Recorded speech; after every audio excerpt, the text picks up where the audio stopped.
ယနေ့မေတ္တာဘာဝနာပွားများကြဖို့ဟောလိုပါတယ်။ဘာပြုလို့တော့ခဏကဘာကြီးဟာမီးဟုံဟုံတောက်နေတယ်။တနည်းပြောရလို့ရှိရင်ကဘာကြီးက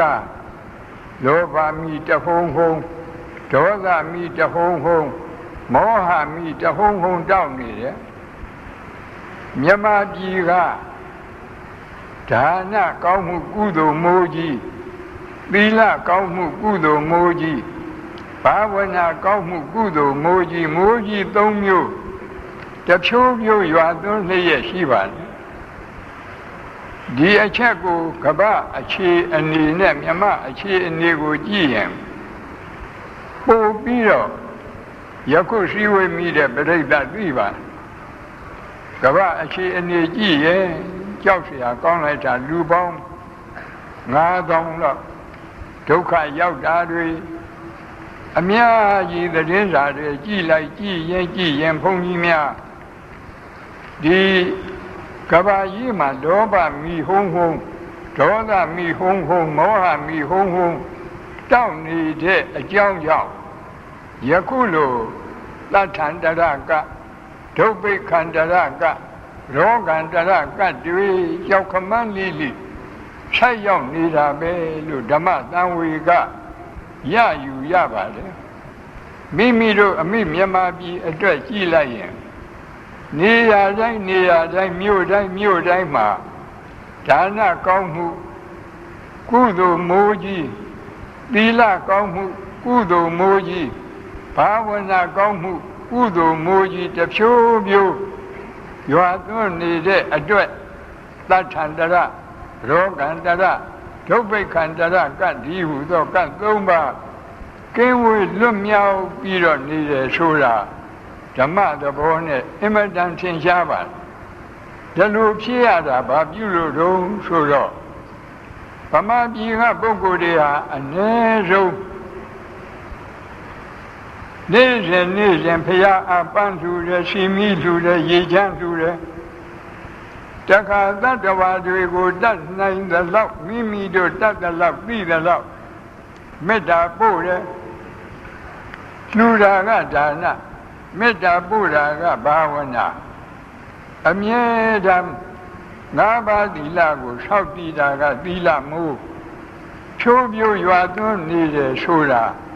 မိမိတို့မျက်မြင်မိမိတို့လက်တွေ့ဒါကြောင့်လည်းပဲကတ်၃ပါးကင်းဝေးလွတ်မြောက်တယ်ဆိုတာမိမိတို့ကိုယ်တိုင်သိပြီးဖြစ်ပါတယ်အဲ့ဒီလိုသိပြီးဖြစ်တဲ့အတိုင်းမိမိတို့ကျင့်သုံးနေကြမေတ္တာဘာဝနာတရားကိုတနည်းအားဖြင့်မေတ္တာဗြဟ္မစိုးတရားကိုယခုအယက်မျက်နှာအလိုက်10မျက်နှာချပြီးတော့မေတ္တာဘာဝနာတရားကိုပွားများကြရအောင်ဒါဟာတရားကိုကိုယ်တိုင်ကျင့်သုံးပြီးတော့နာတဲ့နည်းပါချက်ခုံးတရေမြက်လွှာကိုချထားမိမိတို့ဆိုတဲ့မေတ္တာဖို့စကားထဲမှာစိတ်ကိုစူးစိုက်ထား၍အားလုံးလိုက်ပြီးဆိုကြပါမေတ္တာပွားရအောင်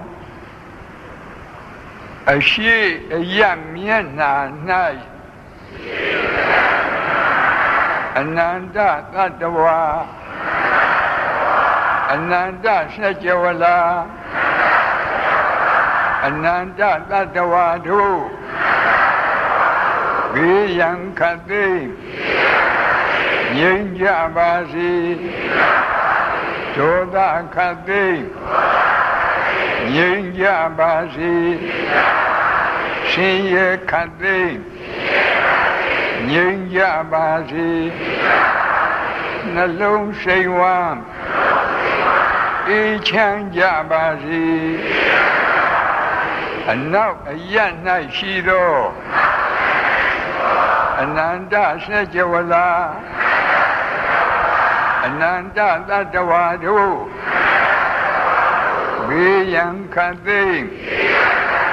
ငြိမ်းကြပါစေဒေါသခတ်သိငြိမ်းကြပါစေ ရှင်ရဲ့ခတ်သိမ်းငြိမ်းကြပါစေနှလုံးစိတ်ဝမ်းအေးချမ်းကြပါစေ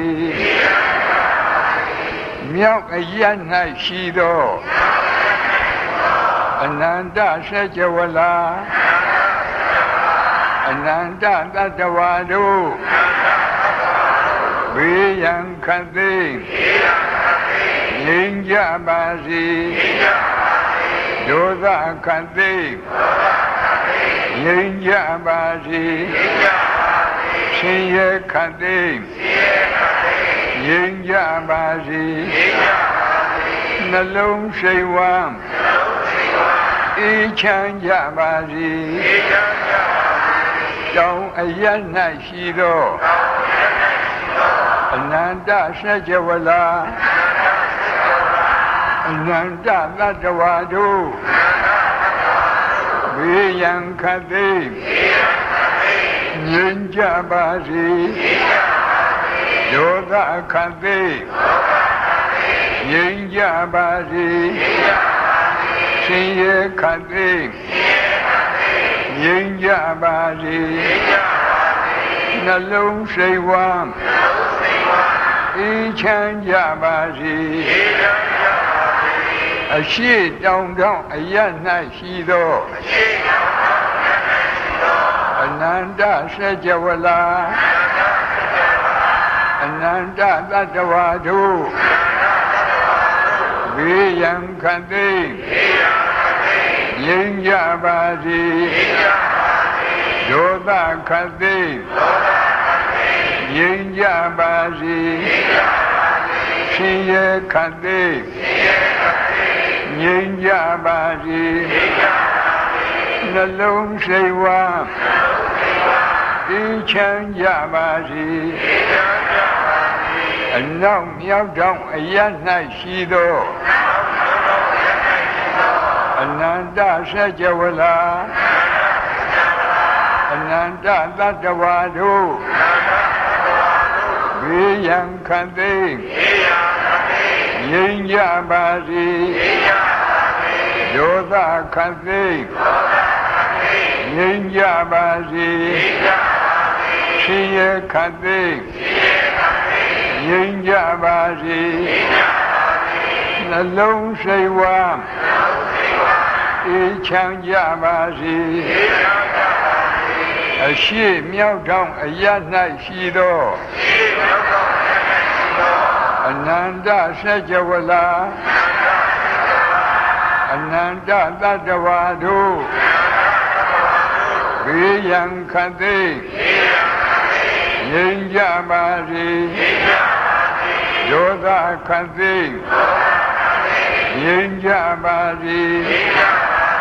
ရှင်ရဲ့ခတ်သိမ်းငြိမ်းကြပါစေနှလုံးစိတ်ဝမ်းအေးချမ်းကြပါစေအနောက်တောင်တောင်အရ၌ရှိသောအနန္တစัจ java လာအနန္တတတ္တဝါတို့ဘေးရန်ခတ်သိမ်းငြိမ်းကြပါစေဒေါသခတ်သိမ်းငြိမ်းကြပါစေရှင်ရဲ့ခတ်သိမ်းငြိမ်းကြပါစေနှလုံးစိတ်ဝမ်းအေးချမ်းကြပါစေအောက်အရ၌ရှိသောထက်ဝန်းကျင်အနန္တစัจ java လာအပေဘုံသာအနန္တတတ္တဝါတို့ဘေးရန်ခတ်သိမ်းငြိမ်းကြပါစေဒေါသခတ်သိမ်းငြိမ်းကြပါစေရှင်ရဲ့ခတ်သိမ်းငြိမ်းကြပါစေနှလုံးစိတ်ဝမ်းအေးချမ်းကြပါစေအထက်အရ၌ရှိသော Te Wunjin, Ananda Sejawala, Ananda Nabyamadu, Viyam Kazi, Yinjabazi, Yoga Kazi, Yinjabazi, Siye Kazi, Yinjabazi, Nalong Sewa, Ichan Jabazi.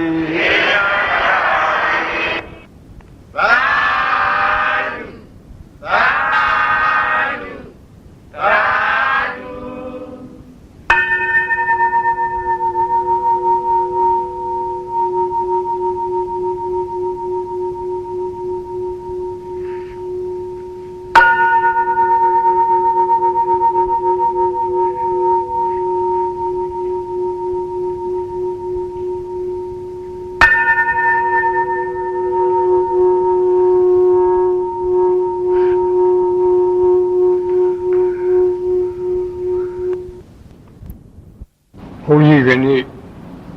hopi ma metta bhavana puamya bong hopi ba me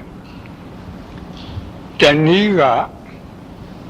Patitambhida me Pali do ma la de Thila Pharana metta lo khaw de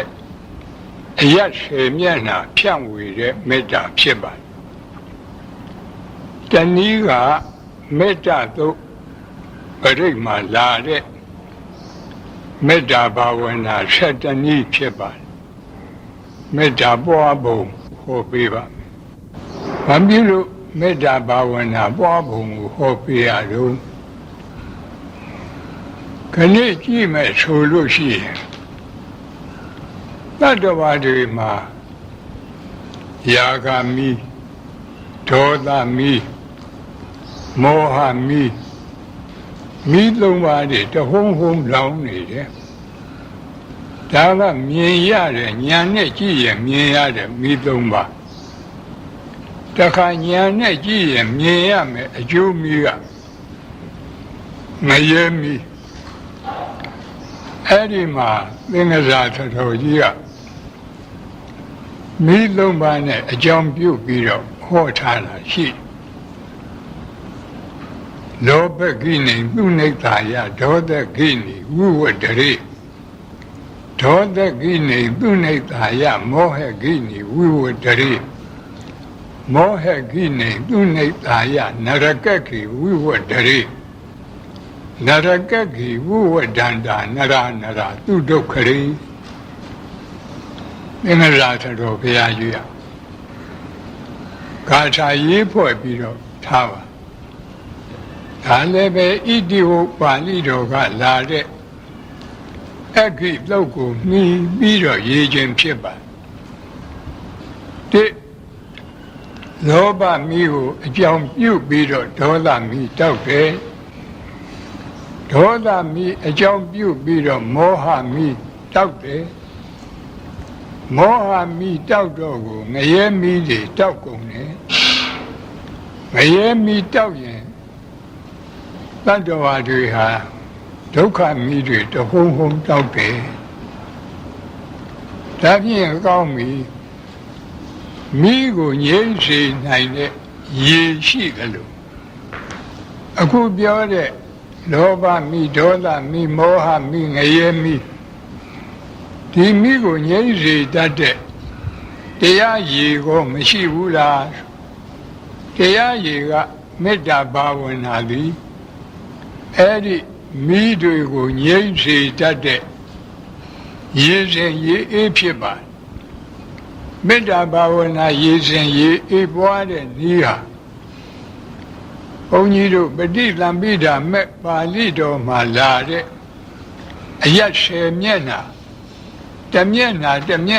လည်းမေတ္တာ4 ပါးပွားတဲ့မေတ္တာဘာဝနာရေစဉ်တစ်မျိုးမေတ္တာသုတ်ပရိတ်မှာလာတဲ့မေတ္တာဘာဝနာ7 မျိုး2 မျိုးတောင်ရှိပါလေမေတ္တာရေစဉ်စေ Namyo Pyojaru Idom Badidam Bida Met Balido Malare Meda Bavana Boabunga Onyido di Ayashe Mienagu Saga Yituapunga Tamyun Saga Ashi now meow down Daga she down and now meow she meow and now down out a chat any little Nina do you a yet limiana a tongue a yet limiana the lu so beat up out a chat a yet lulu mapu lure niga a she a ya a she down a ya down a ya and now down a ya and now meow a ya meow a ya a she meow a ya a little mayan lebe a ya chera niga biba either Uvama a she ya suazuya Urati Maya Dida ya Labi Landa a Wira Hundu Abia Bisa Hundu a Nika Hundu Duki Adana Bariharandu Du Leja Meda Bawana Bian Yet the Miena a duet Meda Leva Boadai Janet a yak Go Miena a duet a go low Meda Boadadwan Edima a she a yak night she though Ananda Sajawala Ananda Landawa Medaga Abaminya Kamatang Kovan Ladawa Abaincha Mataya Ladawa Matansian Naila Omyade Ananda Ladawa Edilu Sajawala Lebe Ashibeka Ananda Sajawala Ananda Mashiyade Ananda Ladawa Ayum Yubido Awira Hundu Sulaga Beyan Kati Ninya Bazi Tiauti of Yambulo de Sidana, Ponido Sako, Wira Sidana Kor Eddie Wira Sidana, Yambulo de Sidana Piem, Dola de Chilade, Dola de Chilaye, Go Straight Sinyede. Any go say singing, the low say one. The age I know, boo. The long say one boo ban. And I out, the legu damn beat up. I will have one do keep beat up, bay and cutting. Yaya Bazi. I have bizarre one do keep beat up, the whole lot cutting, Yaya Bazi. I need got one do go keep beat up. Sayan Kali Yaya Bazi, Luki Adana Bariharan do Gibido. Go say, Nalo say one, each and Yabazi, Suyim. Bama Nina, Bama Boy. And let a David, Machinzia, Meshibu, Yasibu, Maita, Lomo secondary, Chata Bido. Boy, Gia, Onyido Sadega Lade, a yat a duane, do you a yat limiana, a tongue a yat limiana, out a yat limiana, a chat a yat, out a yat, a chat a yat, alo a yat semiana, Meda Bavana, Boya, oh, the Mayidri, the Mayidri, secondary Miazo, a chat bido, or the Dita Parana Medagu. A yen boy ya own ya like so ya. A she a yan night she though. Ananda Sajawala Ananda Latawadu Biyam Kali Yin Yabazi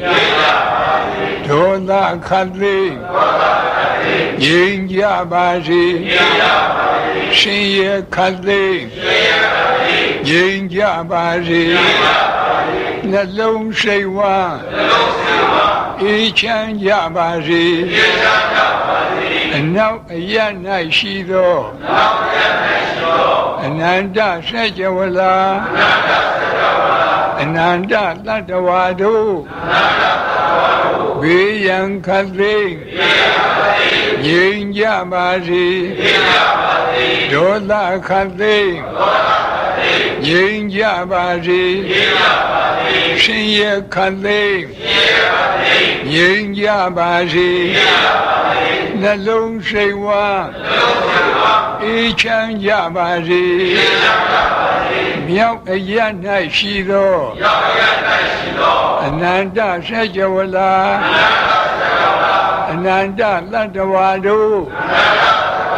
ဘေးရန်ခတ်သိမ်းငြိမ်းကြပါစေဒေါသခတ်သိမ်းငြိမ်းကြပါစေရှင်ရခတ်သိမ်းငြိမ်းကြပါစေနှလုံးစိတ်ဝမ်းအေးချမ်းကြပါစေတောင်အရ၌ရှိသောအနန္တစัจ java လာအနန္တတတ္တဝါတို့ဘေးရန်ခတ်သိမ်းငြိမ်းကြပါစေဒေါသခတ်သိမ်းငြိမ်းကြပါစေရှင်ရခတ်သိမ်းငြိမ်းကြပါစေနှလုံးစိတ်ဝမ်းအေးချမ်းကြပါစေအနောက်တောင်တောင်အရ၌ရှိသောအနန္တစัจ java လာအနန္တတတ္တဝါတို့ဘေးရန်ခတ်သိမ်းငြိမ်းကြပါစေဒေါသခတ်သိမ်းငြိမ်းကြပါစေရှင်ရခတ်သိမ်းငြိမ်းကြပါစေနှလုံးစိတ်ဝမ်းအေးချမ်းကြပါစေအနောက်မြောက်တောင်အရ၌ရှိသောအနန္တစัจ java လာအနန္တတတ္တဝါတို့ဘေးရန်ခတ်သိမ်းငြိမ်းကြပါစေဒေါသခတ်သိမ်းငြိမ်းကြပါစေရှင်ရခတ်သိမ်းငြိမ်းကြပါစေနှလုံးစိတ်ဝမ်းအေးချမ်းကြပါစေအရှိမြောက်ထောင်အရ၌ရှိသောအနန္တစัจ java လာအနန္တတတ္တဝါတို့ဘေးရန်ခတ်သိမ်းငြိမ်းကြပါစေဒေါသခတ်သိမ်းငြိမ်းကြပါစေရှင်ရခတ်သိမ်းငြိမ်းကြပါစေနှလုံးစိတ်ဝမ်းအေးချမ်းကြပါစေအနောက်တောင်တောင်အရ၌ရှိသောအနန္တစัจ java လာအနန္တတတ္တဝါတို့ဘေးရန်ခတ်သိမ်းငြိမ်းကြပါစေဒေါသခတ်သိမ်းငြိမ်းကြပါစေရှင်ရခတ်သိမ်းငြိမ်းကြပါစေနှလုံးစိတ်ဝမ်းအေးချမ်းကြပါစေအောက်အရ၌ရှိသောထက်ဝန်းကျင်အနန္တစัจ java လာအပေဘုံသာအနန္တတတ္တဝါတို့ဘေးရန်ခတ်သိမ်းငြိမ်းကြပါစေဒေါသခတ်သိမ်းငြိမ်းကြပါစေရှင်ရခတ်သိမ်းငြိမ်းကြပါစေနှလုံးစိတ်ဝမ်းအေးချမ်းကြပါစေအထ ထက်အရ၌ရှိသောထဝန်းကျင်အနန္တဆက်ကြဝဠာအနန္တနတ်မြမာတို့ဘေးရန်ခတ်သိငြိမ်းကြပါစေဒေါသခတ်သိငြိမ်းကြပါစေရှင်ရဲခတ်သိငြိမ်းကြပါစေနှလုံးစိတ်ဝမ်းအေးချမ်းကြပါစေဟောတာပဋိသင်္ပိဒမဲ့ပါဠိတော်ကလာတဲ့ဓိတာဖရဏမေတ္တာလို့ခေါ်တယ်အယတ်10မျက်နှာအာယုံပြုပြီးတော့ဖြန့်ဝေတဲ့မေတ္တာဒီအယတ်10မျက်နှာထားပုံကခုပြောတယ်လို့ပဲစာထဲကထားတာကအရှိအနောက်မြောက်တောင်ဒီအရှင်အတိုင်းအရှိတောင်တောင်အနောက်မြောက်တောင်အရှိမြောက်တောင်အနောက်တောင်တောင်ဒါလိုရှင်းပါတယ်အေးမိမိတို့လွယ်လွယ်ရှင်းရင်တော့အရှိကနေပြီးတော့အရှိတောင်ကနေတောင်ကနေပြီးတော့အနောက်တောင်ကနေပြီးအနောက်ကနေပြီးအနောက်မြောက်ကနေပြီးမြောက်အနောက်မြောက်ကပြီးတော့အရှိမြောက်ပြီးတော့အရှိလို့အဲ့ဒီလိုဘုန်းကြီးတို့သိမ်မြနမိတ်ကြားတဲ့အခါအယတ်ဆက်အောင်ကြားရတယ်လို့ရှိအဲ့ဒီလိုအယတ်ရှင်အတိုင်းယခုလိုမေတ္တာပွားမဲ့ဆိုလည်းပဲပွားရပါတယ်ပွားကောင်းပါယခုပြောတဲ့မေတ္တာဘာဝနာဆိုနည်းတွေဟာဘုန်းကြီးတို့ဒီခင်မွန်ဆရာတော်ကြီးများပွားတဲ့ဤအတိုင်းမှာဆိုရုပ်အတိုင်းမှာဟောတာအထက်အရာနဲ့အောက်အရာကြတော့လည်းနဲ့ထဝန်းကျင်အနန္တစေကြဝဠာလို့ထဝန်းကျင်ကလေးထည့်ရဘာဖြစ်လို့တုံးဆိုတော့အဲ့ဒီထဝန်းကျင်မထည့်ရင်အောက်အရာ၌ရှိသောအနန္တစေကြဝဠာလို့ဆိုလိုက်ရင်ဒီစေကြဝဠာအောက်မှာစေကြဝဠာတိုက်တတိုက်ပြီးတိုက်အောက်မှာပေါ့လေစေကြဝဠာတွေအနန္တရှိတယ်လို့ဒီလိုအဓိပ္ပာယ်ရောက်မဟုတ်ဘူးအမှန်ကဒီစေကြဝဠာမှာအခုမြေအောက်မှာရေရှိတယ်ရေအောက်မှာလေရှိတယ်လေအောက်မှာအရတကာသဆိုတဲ့ကောင်းကင်ကြီးပဲရှိတယ်အောက်မှာစေကြဝဠာတိုက်မရှိဘူးဘေးပတ်ဝန်းကျင်မှာတော့စေကြဝဠာတိုက်တွေအနန္တရှိတယ်အဲ့ဒါတွေအာယုံရောက်အောင်လို့အောက်အရာ၌ရှိသောနောက်နာကထဝန်းကျင်ဆိုတာဘေးပတ်လေလို့ဆိုလိုတယ်အနန္တစေကြဝဠာ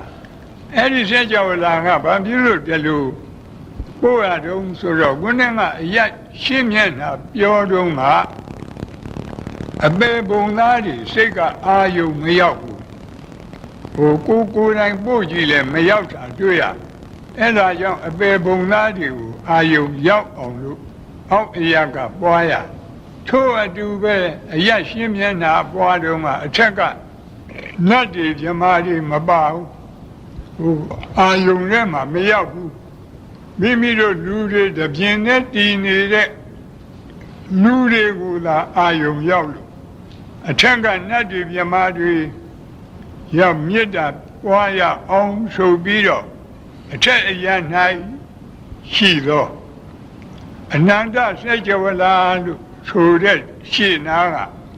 ထဝန်းကျင်လို့ထည့်တာလေဒီအတိုင်းပဲဒီထဝန်းကျင်မထည့်လို့ရှိရင်ဒီစေကြဝဠာရဲ့အထက်မှာစေကြဝဠာတိုက်တွေဆင်ခဲ့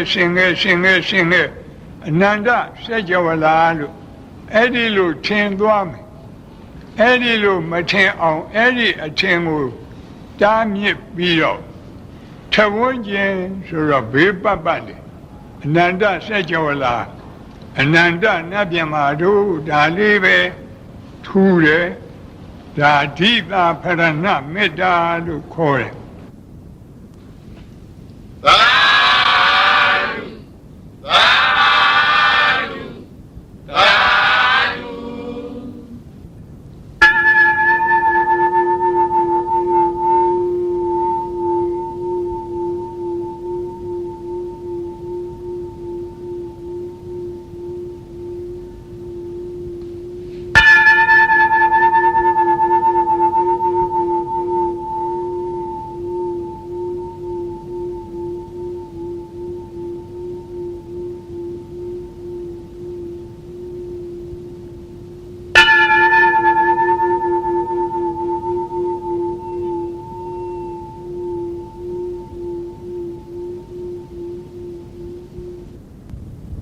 ုန်းကြီးကနေ့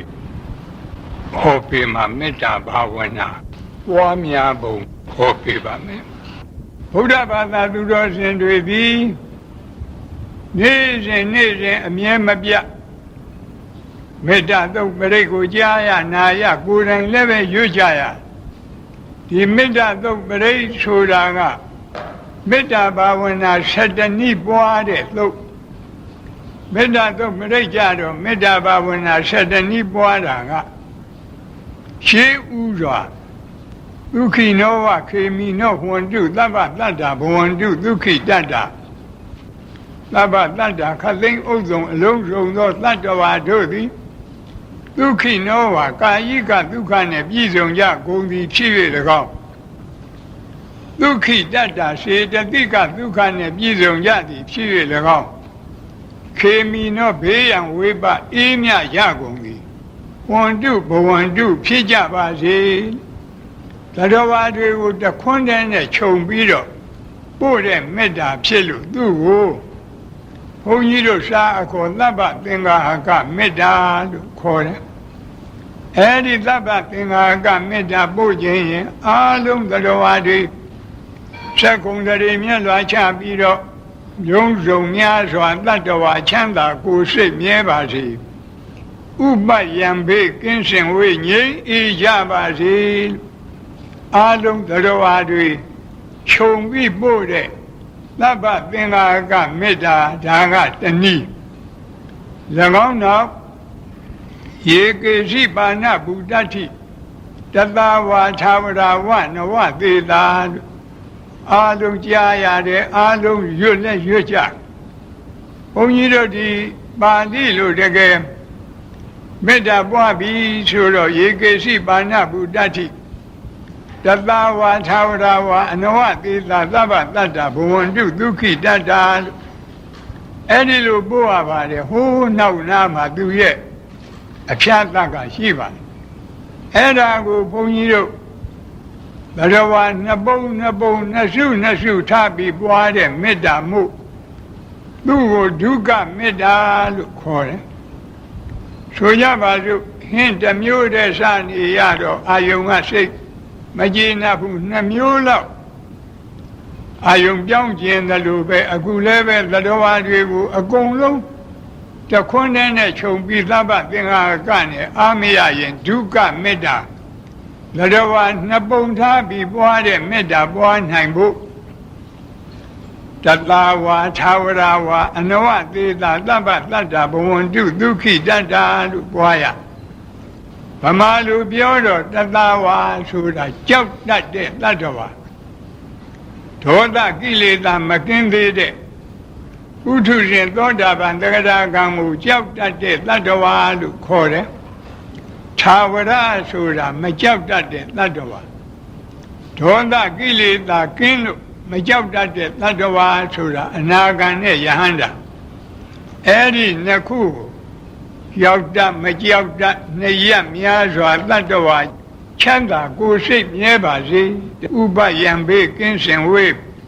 ငြိမ်းအေးကြပါစေဒီလိုပွားရပါတန်ခါသူရဲ့တွဲပဲ့နောက်နာမှာဒိဋ္ဌဝါယေဝအဒိဋ္ဌာဗမာလူပြောရင်မိမိမျက်စိနဲ့မြင်အပ်တဲ့တတ္တဝါတွေဟောဒီဓမ္မယုံကြီးပေါ်မှာဒီအထက်ဒီအဆောက်အအုံထဲမှာရှိနေတဲ့တတ္တဝါတွေဟာမြင်အပ်တဲ့တတ္တဝါဒီအဆောက်အအုံရဲ့ပြင်ဘက်ကအရက်10 မျက်နှာရှိတဲ့တတ္တဝါတွေဟာမမြင်အပ်တဲ့တတ္တဝါနှစ်ခုထားပြီးတော့မြင်အပ်မမြင်အပ်နှစ်ရက်များစွာတတ္တဝါချမ်းသာကိုယ်စိတ်မြဲပါစေအဲ့ဒီလိုပွားရပါမယ်နောက်ကဒူတွေဝတ္တန်တိအဝိဒူတွေဆိုတာကအဝေးမှနေတဲ့တတ္တဝါအနီးမှနေတဲ့တတ္တဝါခုနကတတ္တဝါ2 မျိုးကိုပြန်လိုက်တာအဝေးမှနေတဲ့တတ္တဝါဆိုတာဒီအဆောက်အအုံပြင်ဘက်ကအရက်10 မျက်နှာမှာနေကြတဲ့တတ္တဝါတွေအနီးမှနေတဲ့တတ္တဝါဆိုတာဒီအဆောက်အအုံအတွင်းမှာရှိတဲ့တတ္တဝါတွေအာယုံပြုတ်ပြီးတော့ဝေးနေနီးနေနှထွေများစွာတတ္တဝါ ချမ်းသာကိုယ်စိတ်မြဲပါစေဒီလိုပွားရပါပြီးတော့နောက်နာမှာဘုဒ္ဓဝသံဘဝေတိဝသဗ္ဗတတ္တဘဝန္တုဒုက္ခိတတ္တာဆိုတာဘုဒ္ဓဝါဆိုတာတန်တရားဖြစ်ပြီးပြီနောက်ဖြစ်เสียမရှိတော့တဲ့ဘဝဇတ်ဆုံးတဲ့ယဟန္တာပုဂ္ဂိုလ်တွေသံဘဝေတိဆိုတာဘဝဇတ်မဆုံးသေးတဲ့ဥထုရှင်သောတာပန်သဂရာကအနာဂံပုဂ္ဂိုလ်တွေဒါတွေကိုဌာနပုံထားပြီးတော့ဘဝဇတ်ဆုံးမဆုံးများစွာတတ္တဝါချမ်းသာကိုယ်စိတ်မြဲပါစေလို့အဲ့ဒီလိုမေတ္တာပို့ရမည်ဖြစ်ပါတယ်တခါတတ္တဝါကိုနှစ်ပုံထားပြီးပို့တဲ့မေတ္တာ၃ပါးအပြင်တတ္တဝါကို၃ပုံထားပြီးပွားတဲ့မေတ္တာကြတော့တိကမေတ္တာခေါ်ပါတယ်အဲ့ဒီမှာဘုန်းကြီးတို့တတဝါသာဝရဝနဝတိလာဒီဃဝါယေဝမဟန္တာမေဇိမာရတ္တကအနုကထူလာဒီပါဠိဂါထာထက်ဝက်မှာဘုန်းကြီးတို့တတဝါ၃ပုံ၃ပုံ၃စုရအောင်ဉာဏ်ဖြန့်ရဒီဃဝါရှည်လျားတဲ့ခန္ဓာကိုယ်အတ္တဘောရှိတဲ့တတ္တဝါနောက်နာကရတ္တာလို့ပါတယ်တူတဲ့ခန္ဓာကိုယ်အတ္တဘောရှိတဲ့တတ္တဝါမျက်စိမှာမရှိမတူအလေအလတ်အတ္တဘောရှိတဲ့တတ္တဝါလို့ရှည်တဲ့တတ္တဝါဆိုတော့မွေတို့ငကားတို့ပေါ့တူတဲ့တတ္တဝါဆိုတော့လိတ်တို့မရှိမတူဆိုတော့ဒီကြားကတတ္တဝါတွေဒါသုံးခုကိုခြုံပြီးတော့ရှည်တူအလတ်သုံးရခန္ဓာတတ္တဝါချမ်းသာကိုယ်စိတ်မြဲပါစေဒီလိုပွားရတခါနောက်လာတယ်မဟန္တာခန္ဓာကိုယ်ကြီးမားတဲ့တတ္တဝါရာဟုအသူရိန်ကြီးတို့လိုခန္ဓာကိုယ်ကြီးမားတဲ့တတ္တဝါတွေအနုကခန္ဓာကိုယ်သေးငယ်တဲ့တတ္တဝါတွေမျက်စိမှာအဲ့ဒီမကြီးမငယ်အလေအလတ်တတ္တဝါတွေသုံးစုထပြီးတော့ကြီးငယ်အလတ်သုံးရခန္ဓာတတ္တဝါချမ်းသာကိုယ်စိတ်မြဲပါစေတခါနောင်နာကမေဇိမာရတ္တကအနုကထူလာထူတဲ့ဖြိုးတဲ့ဝတဲ့ခန္ဓာကိုယ်အတ္တဘောရှိတဲ့တတ္တဝါအနုကကြုံနဲ့လှီတဲ့ပိန်နဲ့ခန္ဓာကိုယ်အတ္တဘောရှိတဲ့တတ္တဝါမေဇိမာမဆူမကြုံအလေအလတ်အတ္တဘောရှိတဲ့တတ္တဝါလူပဲသုံးမျိုးနော်ဝတဲ့လူပိန်တဲ့လူမဝမပိန်အလေအလတ်လူဒီလိုသုံးမျိုးအဲ့ဒီမှာဆူကြုံအလတ်သုံးရခန္ဓာတတ္တဝါချမ်းသာကိုယ်စိတ်မြဲပါစေလို့အဲ့လိုပွားရအခုပြောခဲ့တဲ့မေတ္တာတွေကတစ်ဖက်သားအပေါ်မှာအရှိအပွားချမ်းသာရကြောင်းအရှိအပွားကိုရယူလို့တဲ့မေတ္တာပါဠိလိုဟိတာဓိကမဒိဋ္ဌာယမေတ္တာလို့ခေါ်တယ်အရှိအပွားချမ်းသာရကြောင်းကိုရယူလို့တာမေတ္တာမြည်သလိုတစ်ဖက်သားအပေါ်မှာအရှိအပွားမဲ့လို့ခေါ်တဲ့ဆင်းရဲဒုက္ခရောက်ကြောင်းမလိုတာကိုလည်းပဲအဟိတာပညေနာဒိဋ္ဌာယမေတ္တာလို့ခေါ်တယ်အဲ့ဒီမေတ္တာပွားနိုင်အောင်လို့နာပရောပရဏိကုပ္ပေထနာတိမင်္ဂေထကတ္ထစီနံကံရှိဗျာရောတနာပတိကသင်ညလင်ညမင်ညတဒုက္ခမိတ်စေယဘရောဝါတွေဆင်းရဲဒုက္ခရောက်တာဘာကြောင့်လဲတယောက်ကတယောက်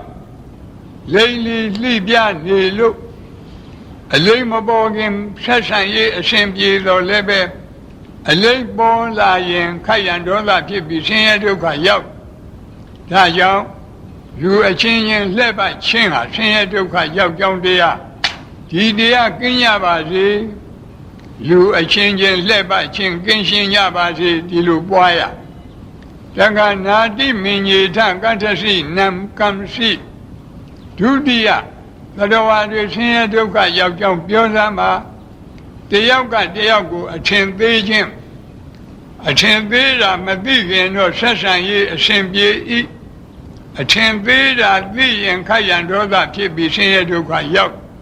ဒါကြောင့်အချင်းချင်းအထင်သေးခြင်းလည်းပဲ ဆင်းရဲဒုက္ခရောက်ကြောင်းအရှိအပွားမဲ့တရားဖြစ်လို့အဲ့ဒီတရားကင်းပါစေအထင်သေးခြင်းအချင်းချင်းကင်းရှင်းကြပါစေဒီလိုမေတ္တာပွားရဗျာရောတနာပฏิကသင်ညနေညမညတဒုက္ခမေရှိယတတိယဒုက္ခရောက်ကြောင်းတရားကတယောက်ကတယောက်ဆင်းရဲတာကိုအလိုရှိတတိယတို့မလိုပါဘူးကိုတော့ဒီလိုမဟုတ်ပါဘူးမိမိတို့ကဗုဒ္ဓရဲ့သားတော်သမီးတော်မူလို့ဒီစိတ်တွေမရှိတာနော်ကဘာကြီးတစ်ခုလုံးကြည့်ရင်ဗုဒ္ဓဘာသာကလွဲရင်ဘုရားတော်အဖြစ်တစ်ဖက်သားဆင်းရဲတာကိုပဲအလိုရှိတယ်ကိုယ်သာချမ်းသာဒါကြောင့်အချင်းချင်းဆင်းရဲလူချင်းလည်းပဲဒုက္ခရောက်ကြောင်းတရားဖြစ်လို့ဆင်းရဲလူချင်းအချင်းချင်းကင်းရှင်းကြပါစေအဲ့ဒီလိုမေတ္တာပွားတာကိုအရှိအပွားမဲ့ပယ်ရှားလို့တဲ့မေတ္တာ၃ပါးလို့ခေါ်တယ်ယခုမေတ္တာဘာဝနာတဏီကိုနှခေါက်လက်တွေ့ပွားကြည့်ရအောင်ရသက္ကုံတရေမြတ်စွာဘုရားအားလုံးလိုက်ဆိုကြဗျာလုံးစုံများစွာသတ္တဝါချမ်းသာကိုယ်စိတ်မြဲပါစေဥပယံပေကင်းစင်ဝေးငြိမ်းအေးကြပါစေလုံးစုံများစွာသတ္တဝါချမ်းသာကိုယ်စိတ်မြဲပါစေဥပယံပေကင်းစင်ဝေးငြိမ်းအေးကြပါစေ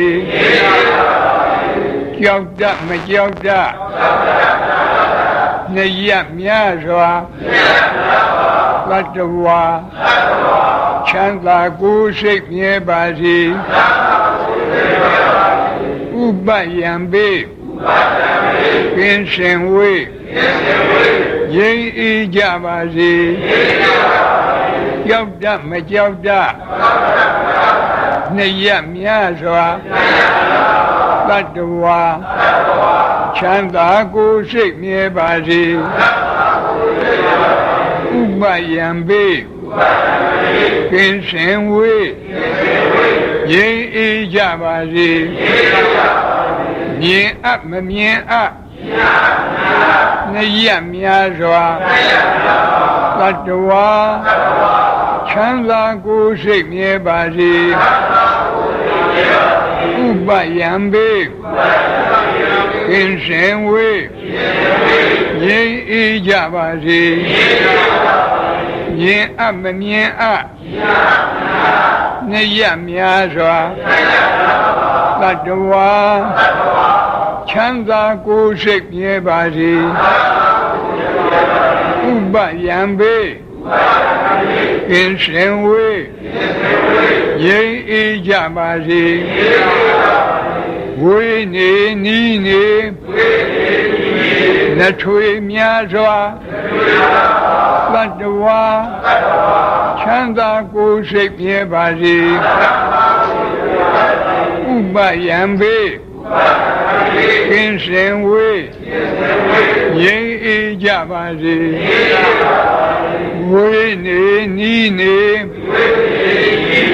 လက်ထွေများစွာသတ္တဝါချမ်းသာကိုယ်စိတ်မြဲပါစေဥပယံပေကင်းစင်ဝေးငြိမ်းအေးကြပါစေဘဝဇာဆုံးမဆုံးများစွာသတ္တဝါချမ်းသာကိုယ်စိတ်မြဲပါစေဥပယံပေကင်းစင်ဝေးငြိမ်းအေးကြပါစေဘဝဇာဆုံးမဆုံးများစွာသတ္တဝါချမ်းသာကိုယ်စိတ်မြဲပါစေဥပ ပယံဘေကင်းစင်ဝေးငြိမ်းအေးကြပါစေရှိတုအလသုံးရခန္ဓာတတ္တဝါချမ်းသာကိုယ်စိတ်မြဲပါစေဥပယံဘေကင်းစင်ဝေးငြိမ်းအေးကြပါစေရှိတုအလသုံးရခန္ဓာတတ္တဝါချမ်းသာကိုယ်စိတ်မြဲပါစေဥပယံဘေကင်းစင်ဝေးငြိမ်းအေးကြပါစေဤငယ်အလသုံးရခန္ဓာတတ္တဝါချမ်းသာကိုယ်စိတ်မြဲပါစေဥပယံဘေကင်းစင်ဝေးငြိမ်းအေးကြပါစေဤငယ်အလသုံးရခန္ဓာတတ္တဝါချမ်းသာကိုယ်စိတ်မြဲပါစေဥပယံဘေကင်းစင်ဝေးငြိမ်းအေးကြပါစေထူးကျုံအလသုံးရခန္ဓာတတ္တဝါချမ်းသာကိုယ်စိတ်မြဲပါစေဥပယံဘေကင်းစင်ဝေးငြိမ်းအေးကြပါစေထူးကျုံအလသုံးရခန္ဓာတတ္တဝါချမ်းသာကိုယ်စိတ်မြဲပါစေဥပယံဘေကင်းစင်ဝေးငြိမ်းအေးကြပါစေလူအချင်းချင်းလက်ပတ်ချင်းကင်းရှင်းကြပါစေလူအချင်းချင်းလက်ပတ်ချင်းကင်းရှင်းကြပါစေအထင်သေးခြင်းအချင်းချင်းကင်းရှင်းကြပါစေအထင်သေးခြင်းအချင်းချင်းကင်းရှင်းကြပါစေဆင်းရဲလူချင်းအချင်းချင်းကင်းရှင်းကြပါစေဆင်းရဲလူချင်းအချင်းချင်းကင်းရှင်းကြပါစေဟောဒါမေတ္တာဒုက္ခလာတဲ့မေတ္တာဘာဝနာ7နည်းတနည်းတနည်းကိုနှစ်ကြိမ်မိမိတို့ပွားပြီးအားလုံးမေတ္တာဘာဝနာပွား၍လောဘမိဒေါသမိမောဟမိငရဲမိတရိစ္ဆာန်ပြိတ္တာအတုရကဲအပေမိကိုငြိမ့်သတ်နိုင်ပါတယ်လို့ဆိုတဲ့တရားတော်အရာလောဘဒေါသမောဟအပေကြီးဟူသောမိလေးပါးကိုငြိမ့်သတ်၍ငြိမ့်အေးဒုက္ခသငြိမ့်အေးတဲ့ကိုဖြစ်ကြပါစေလို့ဆုမွန်ကောင်းလဲတောင်းဤအားလုံးလည်းပဲဆုတောင်းရအောင်ဘုန်းကြီးရှိကဆုတောင်းပေးမယ်ဤသို့လည်းနေ့စဉ်ငါးပါးသောကရုဓမ္မနိစ္စသီလဆောက်တည်ရခြင်းသီလကောင်းမှုကုသိုလ်ကံစေရနာမေတ္တာဘာဝနာနှလုံးကျင့်သုံးရခြင်းဘာဝနာကောင်းမှုကုသိုလ်ကံစေရနာနေ့စဉ်ဆွမ်းအင်ရှိသမျှဒါနကောင်းမှုပြုရခြင်းဒါနမယကောင်းမှုကုသိုလ်ကံစေရနာဤသို့ပေါင်းအပ်ဤသို့ပွားအပ်မြတ်တဲ့ကောင်းမှုကုသိုလ်ကံအယယတို့ကြောင့်ဒုက္ခခတ်သိမ်းချုပ်ပြငြိမ်းဇတ်သိမ်းပြည်နိဗ္ဗာန်ဆိုတဲ့ဒုက္ခခတ်သိမ်းတို့ချုပ်ရာပြရာငြိမ်းရာတန်တရားဇတ်သိမ်းရာနိဗ္ဗာန်တရားတော်မြတ်ကိုမပင်မပန်းချမ်းသာလွယ်ကူသောအကျင့်ပฏิပတ်လင်းမြန်သောဝိပဿနာအသိဉာဏ်ရည်တန်အပ်သောမဉ္ဇဉ်လေးရတို့ဖြင့်အရဟတဖို့ပေါ့ကိုယ်စီကိုငါမျက်မှောက်ပြုနိုင်ကြသည်ဖြစ်ပါစေကုန်သတည်းအရဟတဖို့ပေါ့နိဗ္ဗာန်ကိုမျက်မှောက်ပြုရသောထိုနောက်ဆုံးဘဝ ပရိနိဗ္ဗာနသုတိဤနောက်ကာလ၌